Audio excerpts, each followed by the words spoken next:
STEMworks program for you guys. It's our outreach program. And the STEM in STEMworks stands for Science, Technology, Engineering, and Math.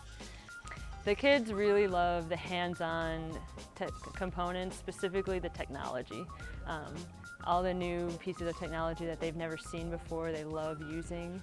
And that's what really grabs their attention, for us to talk to them about other topics that relate to that one piece of technology or couple pieces, because that's really what their eyes catch when they walk in. So we usually start by introducing very basic concepts, and then we slowly build on them. And all along the way, we kind of evaluate if they're getting it, or if they have questions they can ask. We really promote them to ask. But by the end, they usually get it, and they can understand it, even if it is something really complex, just based on how we get them to that end point. Even though at the beginning they might not have known anything about that topic, we try to explain those basic concepts to them to make it really easy for them to understand and break it down. We have a couple of exhibits that they really like, and we're always working on our exhibits. So the first one would be cells. They really enjoy being able to see what it looks like 500 times what their eyes can see. So they're really excited about that.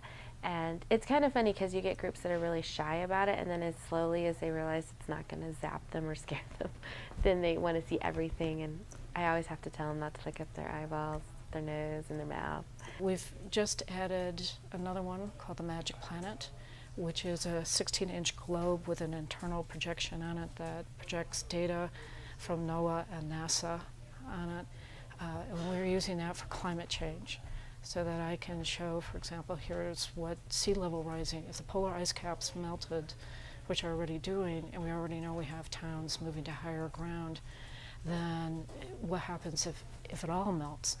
What are the areas affected, and what does that mean for the students? So one of the things I try to do is take some facet of their everyday life and pertain it to science and math, because people tend to think of science and math is something out there and not part of every day. So if they're a soccer player, we can talk about angles and geometry, and if they're interested in music, we can talk about whole notes and half notes. I mean, there are any number of ways. One of the times I talked to one high school student who said, I'm just interested in hair. And I said, well, all right, you need to know chemistry so that you're not giving somebody burnt orange hair who doesn't want burnt orange hair. You need to know how to mix those chemicals together. So there's something there for everybody. We were just at a summer camp this week in which we put together this has to do with energy and the Wii whiteboards. So we helped them with putting together highlighters, pens that would have an LED light in it, and then they could actually use it. It's awesome when you see the participants actually staring at you, engaged and looking, and they really care.